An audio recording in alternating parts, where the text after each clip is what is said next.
Di dalam menetapkan nasab ada ilmunya. DNA tidak masuk dalam hal ini.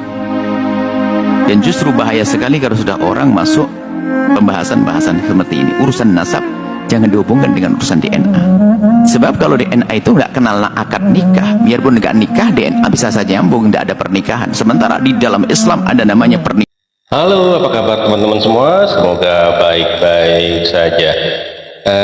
Jumpa lagi di channel Mirza TV ya. Pada video kali ini saya mau berbagi informasi yang mana ada Ustadz menanggapi berkomentar tentang masalah tes DNA, dan juga Bunda Widya turut berkomentar tentang tes DNA-nya Peggy Setiawan Cianjur, dan juga ada para netizen juga berkomentar tentang tes DNA Peggy Setiawan Cianjur ya. Bunda Widya itu meragukan tes DNA-nya Peggy Setiawan Cianjur. Yuk langsung saja menuju ke videonya. Di dalam menetapkan nasab ada ilmunya. DNA tidak masuk dalam hal ini. Dan justru bahaya sekali kalau sudah orang masuk pembahasan-bahasan seperti ini. Urusan nasab jangan dihubungkan dengan urusan DNA. Sebab kalau DNA itu nggak kenal akad nikah, biarpun nggak nikah, DNA bisa saja nyambung, nggak ada pernikahan. Sementara di dalam Islam ada namanya pernikahan yang sah. Jadi untuk dianggap ini keturunannya siapa adalah dengan pernikahan yang sah. Makanya menentukan nasab adalah dengan istifadhah. Misalnya di kampung itu sudah didengar bahwasanya si A anaknya si B, sudah, jangan banyak tanya. Yang jelas DNA tidak bisa, dan itu bahaya sekali. Wah, ini bisa merusak, naudzubillah, bisa menjadikan orang meninggalkan syariat gara-gara ini. Apalagi sampai membatalkan nasab, naudzubillah, qadzaf, membatalkan nasab. Orang ini bapaknya ini dikatakan tidak sah gara-gara DNA. Anda sudah datangkan siapa bapaknya? Kalau tidak ada dicabuk 80 kali. Hati-hati, jangan Anda meragukan. Kalau Anda meragukan, Anda menuduh dia berzina. Naudzubillah, nuduh orang berzina adalah dosa. Biarpun yang nikahnya benar, nggak ada masalah, pasti deg-degan. Dan bukan begitu Islam. Hati-hati ya, mohon maaf lah. Buat Kang Deddy Mulyadi, hasil kepentingan DNA itu nggak penting Pak Deddy Mulyadi, karena belum dipakai ke penyidikan atau hukum, karena daftar 3 DPO belum kedapatan. Ciri-cirinya seperti apa? Yang jelas ciri-cirinya ada bekas anting, dan salah satu anak yang sudah dioperasi lubang antingnya. Itu ya Pak Deddy Mulyadi. Kemudian Pak Deddy, untuk kepentingan apa Bapak Deddy Mulyadi DNA tersebut? Satu.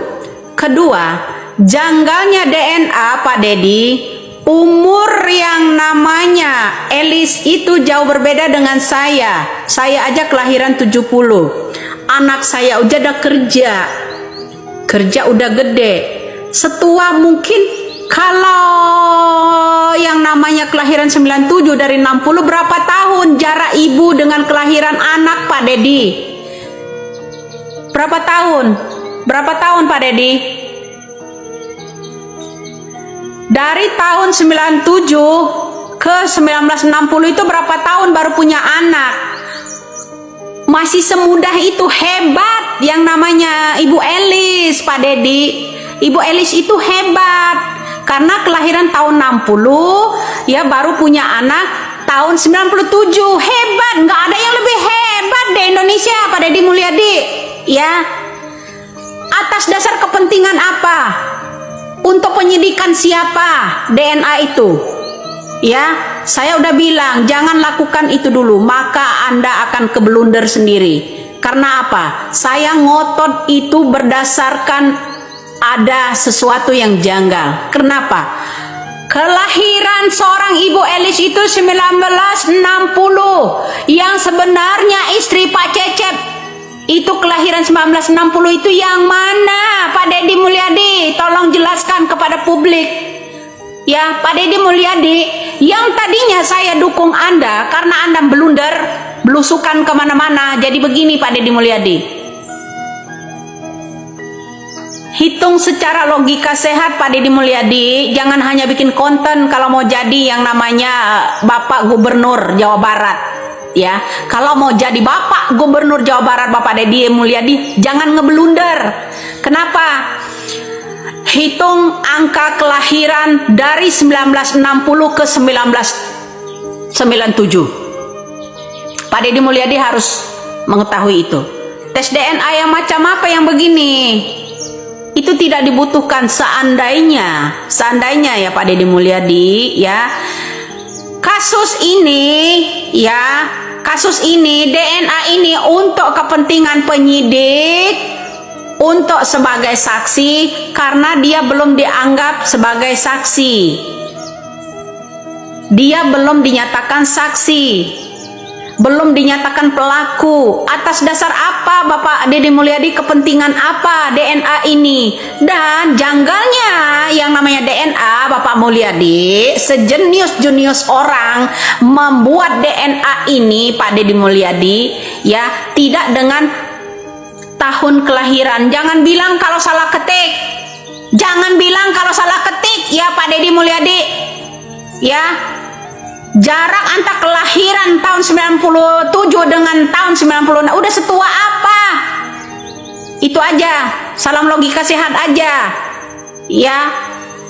Semoga aja kasus ini diambil oleh Mabes Polri. Kenapa? Semua ingin pansos di atas kasus ini. Ada yang mau jadi wali kota, ada yang mau jadi gubernur, pada belusukan. Yang lain semuanya pada belusukan. Geng motor pada belusukan, bilang tidak kenal dan segala macam, tapi makan bareng. Udahlah, Indonesia ini penuh rekayasa, terutama oknum yang di Jawa Barat. AF kemana? Linda kemana? Dede kemana? Apakah tes DNA ini untuk kepentingan AF?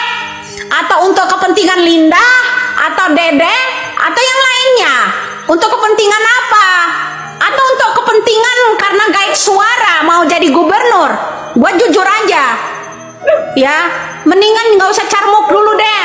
Saya udah bilang jangan halangi, jangan lakukan tes, akan gulung dirimu sendiri. Lawanmu itu bukan sembarangan. Itu aja. Ingat tahun kelahiran Ibu Elisnya. Masih ada orang yang percaya yang model begini. Mengenai hasil tes DNA Peggy Setiawan Cianjur yang banyak orang meragukan, bagi saya itu tidak penting. Mau meragukan, mau tidak percaya pada diri saya, bagi saya tidak ada masalah apapun. Karena saya katakan, tugas kemanusiaan itu tidak mesti melahirkan orang percaya. Tetapi dari sisi sebagai manusia, saya berusaha untuk membantu siapapun dia dari berbagai tuduhan, jeratan yang berakibat pada hilangnya kebebasan diri sebagai manusia, baik kebebasan raga maupun kebebasan jiwa. Apalagi itu menyangkut keluarga atau anak-anak orang kecil yang kuli bangunan. Sehingga tugas kemanusiaan itu sudah selesai pada mengantarkan hasil tes DNA itu sendiri. Setiap orang bekerja tidak mungkin memuaskan semua pihak. Tetapi kepuasan saya adalah kepuasan batin, kepuasan nurani. Sebagai manusia, saya telah berbuat aspek-aspek yang bersifat kemanusiaan. Saya dengar pernyataan si Kebayan, ya, Kebayan Cirebon itu ya, KDM itu ya. Tujuan dia kan ini kan cuma meluruskan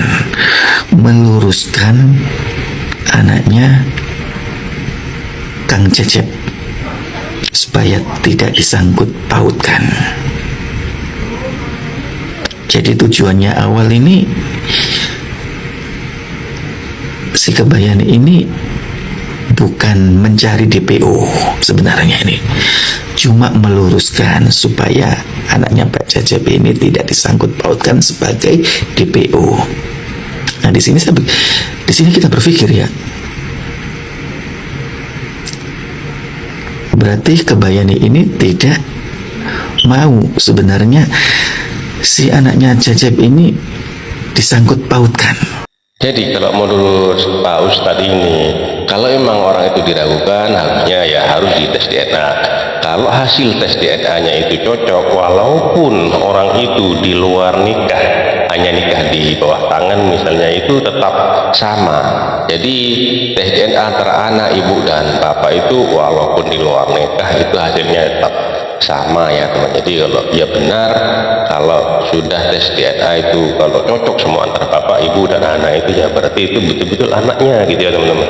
Tapi berbeda untuk dari Bunda Widya ya. Jadi Bunda Widya itu meragukan dikarenakan karena tanggal lahir ibunya, terus umurnya yang waktu menikah itu umur 12 gitu. Ini berbeda. Kalau Bunda Widya ini berbeda tanggapannya. Tapi kalau Susta itu ya masuk akal juga.